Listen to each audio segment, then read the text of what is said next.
All right, here are some partnering details for the left side pass. We're going to start with the leader's part first. So here's what we're going to do. We are going to create a C in our hand. We're going to present it, by the way, it's our left hand. We're going to present that out. She is going to connect to this hand, but we're just talking about the leader at this point. But we're going to do that with a C. Now what's important here is I want you to notice I am not taking that thumb and putting it on top of her. We want to make sure that this stays out of the way. So there are several ways that we can do this, but one of the ways that I'm going to tell you is, although we're creating a C, we don't want to cup it so tight that it puts her hand over the top so close that my thumb wants to go down on top of it.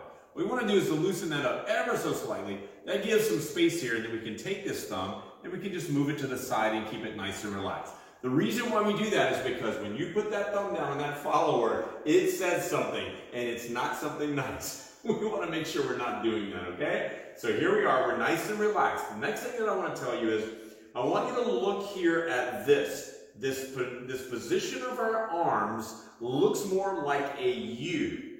If we raise it up, this becomes a W. When we're learning to dance, one of the things that happens is this right here. We engage our arms in order to connect, and we create this W. And now it's really tight and engaged. We want to relax that arm down, allow it to go to more of a U shape. When we do this, we want the entire left side pass to maintain this U shape. So even though when she's passing me, we're going to have a tendency to want to rise up with this, we have to let it actually lower down.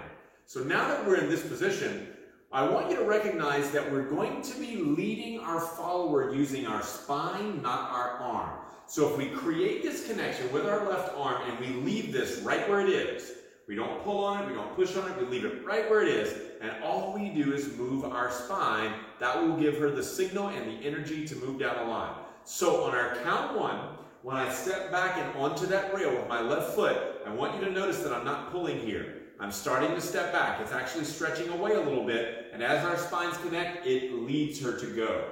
The opposite of that would be if I move her and then try to step. Wrong approach. Leave this nice and relaxed. Now that doesn't mean noodly. It's still engaged, but we just don't want to pull on her. Now from this position, we're going to lead back and onto that rail for one. As we're doing this, she's going to want to pass us for count 3. As we're moving toward that, we've got to open the door for her to be able to pass us. So 2, look at the arm coming down. I open the door, 3 and 4. You'll notice I had to turn to let her pass me. I didn't want to block her. We draw that foot back in for the 5 and 6. Notice this is still relaxed, okay? Now what I'm going to do is put her back on this side, and I'm going to show you what you're going to have a tendency to do at first. And it is, so this is wrong. I always like to show that this is wrong before we do it. Watch this arm this time. I lead and start pulling it up to get her down the line. This is what we're going to want to do at first, but that's wrong. We want to keep that nice and relaxed so we can go lower as she's passing, okay? Now I'm going to put her back on this side. We're going to do it one more time because you can see it from this position. So as we're doing this, I want you to notice that I'm getting out of the way and letting her pass me. I'm not keeping my shoulder in front of her. I'm opening the door. Think of your body as opening the door. So here it goes. It is 1, 2, I'm opening the door, 3 and 4. That's nice and relaxed. And then it's 5 and 6. So from a leader's standpoint, the most important few things to recognize is we have to keep our arm relaxed and don't pull on our followers. We need to get out of the way and open the door so that she can pass us. And we need to offer her the lead through our body and not our arm. So on that count 1, taking that step is crucial. We don't want to just kind of back out of the way because this doesn't give her any energy to go down the line. Move your spine and that will move hers. So leaders, that is some very good information there, very important. And what I'm going to do is I'm just going to throw a little bit extra in there from a follower's perspective. So from our side of it, what really makes things feel very, very connected, but also very relaxed is when you're doing things through that spinal alignment. And of course, we've talked about this, where we understand the blocks of weight, we understand the spinal alignment, and now how that connects is making sure that when you go to move, it's your legs and your feet helping you move your blocks of weight. So making sure we use the lower body and the entire spinal column moves together as a unit. If you do that, it's very clear to us. Like I said, it's very concise. We've got the memo, but it's gentle and it's not overwhelming. So a lot of times you may be tempted to actually not move through the legs and try to do things through the upper body, which was what he was addressing. So in order to move me, if he's pulling from the arms instead of using the legs, so did you see how he went arm and then leg? So make sure that your legs and your feet move that spinal column, and now we are good to go, and we are very well connected, which is always the goal. Now that actually connects to us as followers. It's kind of the same thing. We also need to be very aware that this idea of the spinal alignment and keeping our blocks of weight underneath us is incredibly important to get the memo.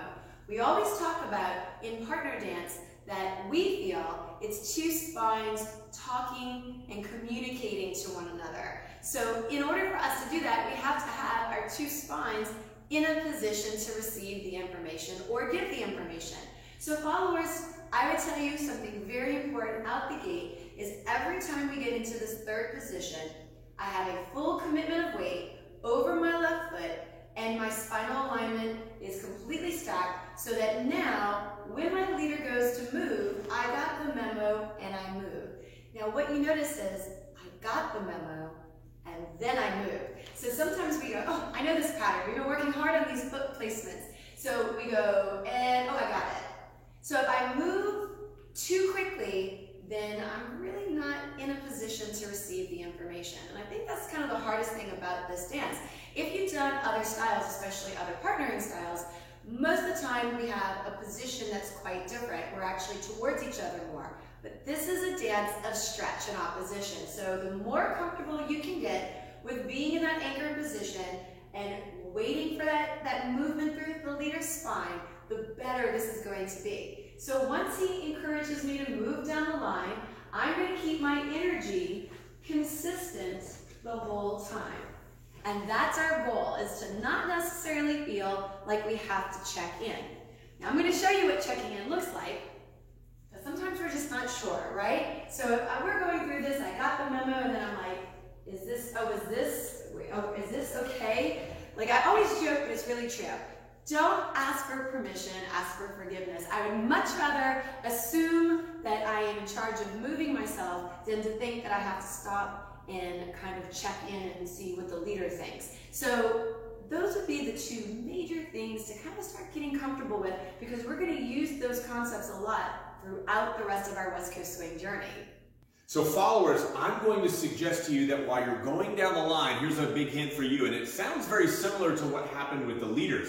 It is going to be, keep that arm nice and relaxed. So one of the things that happens, and she was talking about checking in, and one of the ways that you check in is by pulling on the arm and trying to connect. We don't need to do that. So relax, just like the leaders, as I'm going down the line. 1, 2, keep this nice and relaxed as we go down the line. So just as much as the leader can pull this and try to create connection, the follower can pull against the leader to create connection. And so we're both fighting that same battle, okay? So my big hint for you followers, make sure you're relaxed while you're going down the line.